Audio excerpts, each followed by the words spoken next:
So I'm going to begin. I mean, obviously following on from the likes of the kind of Babadook, Monster Calls, Andrea Arnold's brilliant film Birds last year as well. What do you think it is about creatures as metaphors that seem to just work so well when we examine the likes of grief and kind of trauma on the screen? I mean, I think that's been something that's through the ages, in literary terms and in storytelling terms. You know, you go back to folk myths, and you know, when I was researching this, you look at every culture, Native Americans. You know, anywhere you look, there's something connecting birds and death, and it seems to have been there since time immemorial. So it's hard to know what exactly it is, and you get to like Edgar Allan Poe, and you get to, you know, these great kind of literary works where there is some connection between, and I guess it's that thing of externalizing something. You know, it's a hard thing to grapple with, you know, internally. So to give it an external form, I think, is what storytelling does really well. It kind of allows you to look at something through a different prism.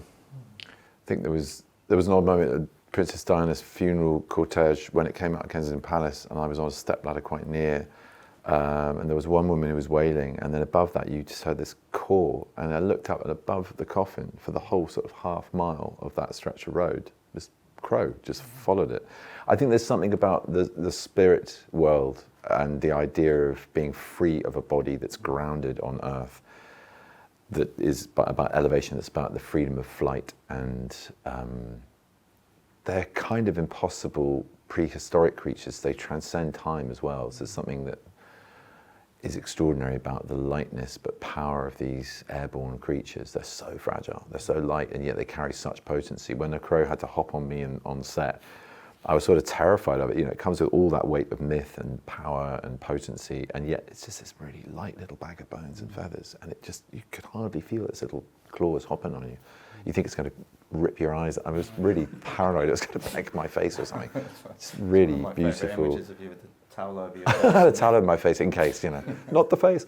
But it was a beautiful moment. It made me go, God, they're really intelligent birds, and this trainer, you know, it was a masterful bit of work between man and bird. I'm freaked out by them. On the first day of shooting, I opened my front door, and on the path up to my house was a crow.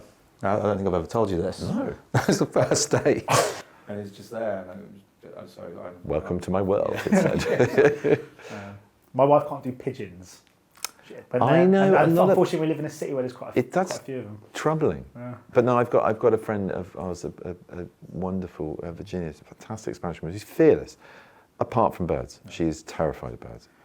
I wanted to ask Benedict about the character, because he's just called Dad, and you don't need to tell me what it is. But I'm interested to know if you gave him a name, and if there was a kind of certain unique challenge with in terms of portraying a character that didn't have a name. I'll be honest, if I did, I can't remember. Yeah. And I think, you know, it was very important to create a real biography and understand who he was, what the love was, and to build a relationship with Claire, who played his wife, Dad's wife, who is faceless and nameless as well, and literally kind of like a non-presence because of the aching gap she leaves in this maleness turning chaotic after her death. And I had to understand who she was, and also have things of memory within the set that were about a real biography that I could relate to in order to grieve its loss, you know.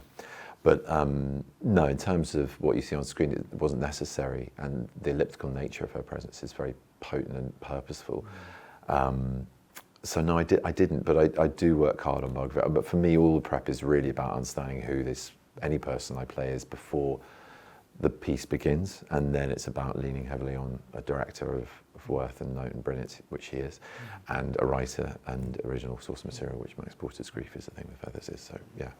I want to ask too, because I mean, obviously the themes are very raw and they're very real and they're quite hard to watch in many regards. But I'm interested to know how you manage kids on a set like this, because I mean, how much context do you have to give them in scenes and kind of manage them in those kind of moments where obviously they're playing kids whose parents died?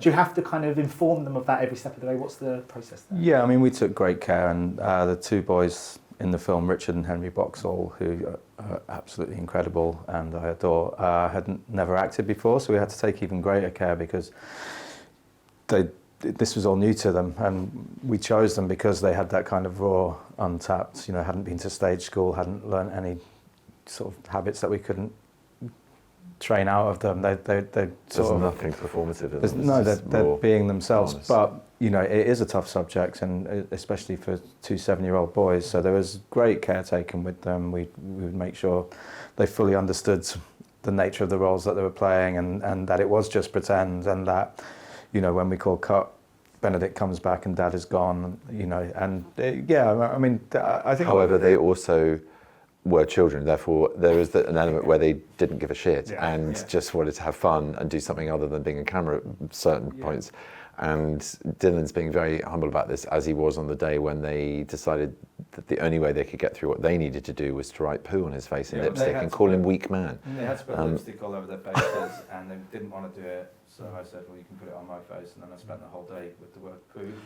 I defaced the family table at home with the word poo just written with a knife when I was like 6, and it's just still... It's still there. It's like it's a thing. Poo. It is a thing. It is a thing. It's very funny before I go. I just wanted to ask, I mean, of all the emotions that you have to portray as an actor, I mean, I imagine one of the most vulnerable is grief on kind of screen. I just wondered, in regards to portraying that every day and going to those places every day, by the end of the shoot, were you just kind of exhausted? And with some of the big emotional scenes, were you able to do multiple takes, or did you have to take a moment? No, I had to do multiple takes. I mean, the first scene of the film was pretty much the first we shot of him breaking down after the funeral, after he's put the boys to bed and held it all in, and then there it is, it just all flows. And yeah, we did a number, maybe 2 or 3 or 4 of those. And yeah, you drink a lot of water and you hope you have another one in the tank, because maybe there's something wrong with the camera, or they want to try a different shot, or the lighting's, whatever it might be technically around you.